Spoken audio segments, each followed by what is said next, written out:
예, 비하인드 뉴스를 시작하겠습니다. 박성태 기자가 나와 있습니다. 어서 오십시오. 예, 시작하죠.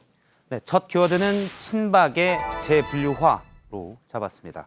좀 어렵습니다, 제목이. 친박이 여러 갈래로 나뉘어 가고 있다라는 그렇게 뜻인데요. 하죠.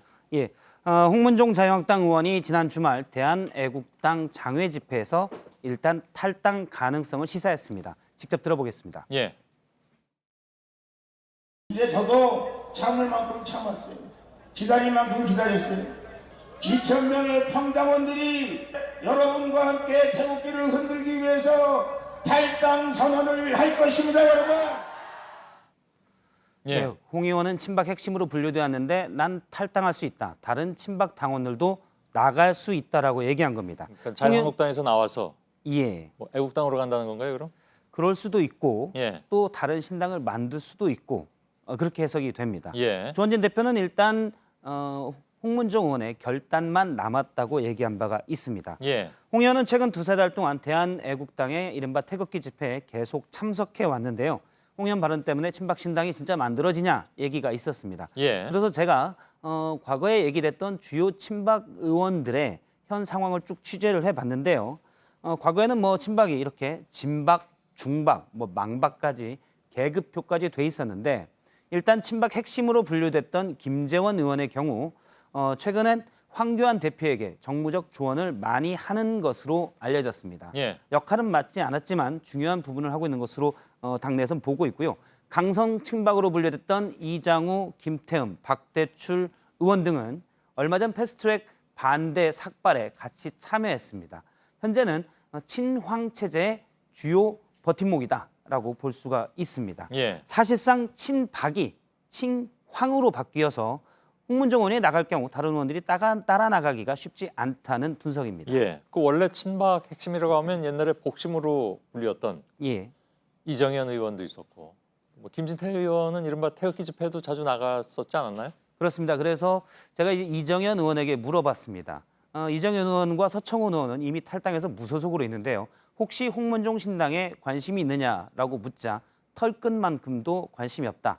무소속으로 남겠다라고 얘기가 돌아왔습니다. 예. 김진태 의원도 태극기 집회에는 자주 나갑니다. 저렇게 태극기를 몸에 두르기도 하고요. 예. 그런데 같은 태극기 집회지만 대한애국당 주최 집회엔 나가지 않고 다른 단체가 주최하는 집회만 나가서 대한애국당과는 확실히 선을 긋고 있는 상황입니다. 예. 물론 향후 공천 과정에서 친박 의원들이 공천에 탈락해서 신당을 만들 가능성도 있습니다. 이 경우 한국당 지지표가 나뉠 수도 있는데요. 예. 이 때문인지 오늘 박지원 의원은 친박 신당이 기정사실화되고 있다. 출범할 것이다라고 얘기를 했습니다. 예. 예. 분석도 섞여 있고 기대도 섞여 있다고 볼 수 있습니다. 그렇군요. 뭐 두고 봐야 될 일이죠. 예. 예. 두 번째 키워드는요. 두 번째 키워드는 밖으로 나가버리고로 잡았습니다. 들어본 듯한 문장인 노래 가사도 이런 게 있는 것 같기도 하고. 예. 예. 오래전에 마지막 콘서트 이승철 씨의 뒷부분의 하이라이트 부분이었습니다. 예. 예. 그런데요. 오늘 이동관 전 청와대 홍보수석이 국회에서 북 콘서트를 열었습니다. 이 자리에 황교안 대표와 한국당 대표와 유승민 의원, 손학규 바른미래당 대표 등 정치인들이 많이 참석을 했는데요. 예. 황교안 대표 체제 이후 저렇게 황교안 대표와 유승민 의원이 바로 옆자리에 앉아서 있는 것은 처음이었습니다. 예. 두 사람이 바로 옆자리에 있었기 때문에 혹 보수 빅텐트 얘기를 할까 관심이 있었지만 황교안 대표는 본인 입장에서 우측에 있는 손학규 대표와는 많은 얘기를 나눴지만 좌측에 있는 유승민 의원과는 인사 빼고는 거의 얘기를 나누지 않았습니다. 예. 오늘 북 콘서트에서 유승민 의원이 축사를 했는데 잠깐 직접 들어보겠습니다. 예.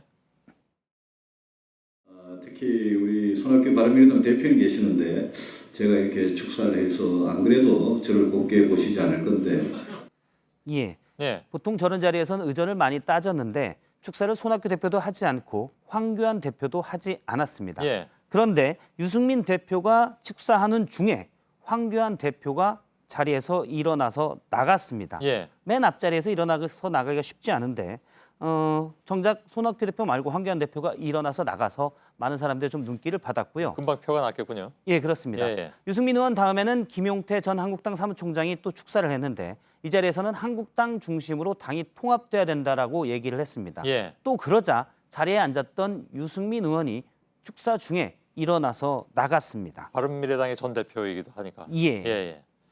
그게 뭐 기분 나빠서 나간 건가요? 아니면 뭐 그냥 바빠서 나갔을 수도 있잖아요. 그렇습니다. 그래서 제가 양측에 물어봤는데 불만의 표시였냐라고 물어보자 예. 일단 황 대표 측에서는 다음 일정이 있어서 미리 나간 것이고 축사도 바빠서 원래 못했던 것이다라고 예. 얘기를 했습니다. 뭐 이런 경우 뭐 오비라고 해야 되나요? 그럴 수 있습니다. 예. 묘하게 타이밍이 맞아서 오늘 행사장에 참석했던 많은 사람들이 좀 수군댔었는데요. 예. 유승민 의원 측에서도 연찬회 도중 나와서 축사한 것이고 바로 본인 축사가 끝나자 연찬회에 다시 참석하러 간 것뿐이다라고 얘기를 했습니다. 예. 그러니까 김용태 전 사무총장의 발언이 기분 나빠서 나간 것은 아니다라는 투였습니다. 예. 하지만 맨 앞자리에 앉은 사람들이 다른 사람 축사 도중 빠져나가는 게 눈길을 좀 끌었는데요. 되게 그러진 않는 걸로 알고 있는데 뭐 아무튼 알았습니다. 그렇습니다. 그래서. 뭔가 순서가 좀 변한 다음에 예. 자리 정돈할 때 나가는데 묘하게 타이밍이 맞아서 혹시 신경전이 아니냐라는 분석도 있었습니다. 예. 자, 마지막 키워드 볼까요? 마지막 키워드는 웃잘낀데로 경상도 사투리인가요? 그렇습니다. 예. 네이버 오픈 사전은 어찌할 것인데라는 뜻의 사투리다라고 나오는데요. 그 뭐 사전까지 안 찾아봐도 알긴 알 것 같네요. 예. 뭐 아무튼 예. 철렵지까지 연이은 막말 논란을 빚은 민경욱 한국당 대변인이 오늘 페이스북에 올린 말입니다. 내용을 보면 드디어 청와대 경제수석이 나서서 경제에 큰일 났다고 한다. 그래서 웃잘낀데라고 2번 반복했습니다. 예. 얼마 전 윤종원 청와대 경제수석이 최근 대외 여건에 따라 경기 하방 위험이 커졌다고 하자 그래서 어찌할 건데라고 물은 건데 예. 굳이 경상도 방언을 쓴 겁니다. 막말 논란은 좀 애매한데요. 민경욱 대변인이 조금 전에 페이스북에 또 글을 하나 올렸습니다. 예. 자꾸 막말이라고 하는데 그러면 이렇게 묻겠다. 이제는 어떻게 하실 겁니까? 엿주는데 답변을 해주시면 가문의 영광으로 알겠다. 자유한국당 민경욱 대변인이 약간 또 뭐 비아냥이 들어간 것 같기도 하고. 그렇습니다. 예. 전체적으로 좀 길어서 제가 일부만 소개했는데 전체 문장이 합쇼체로 구성이 되어 있습니다. 합쇼가 뭡니까? 가장 높은 말을 이르는 표현인데요. 예. 뭐 시나 옵 이런 것들이 많이 들어가면 우리가 쓰는 말 중에 합쇼체라고 해서 가장 높여 그런가요? 부르는 말입니다. 예. 하지만 실제 듣다 보면 높여서 얘기하는 것 같지는 않은 느낌입니다. 이른바 이건 이제 반어법이라고 하기도 하겠죠. 그렇습니다. 답변을 주시면 가문의 영광이라고 했는데 사실은 윤종원 경제수석이 얘기할 때 이미 답변을 제시한 바가 있습니다. 예. 경기 하방 위험이 커지기 때문에 국가 재정이 적극적인 역할을 해야 된다. 즉 추경을 빨리 해야 된다라고 답을 제시한 건데 예. 일단 그 부분은 듣지 않은 것으로 보입니다. 예. 여기까지 하겠습니다. 박성태 기자였습니다. 수고했습니다.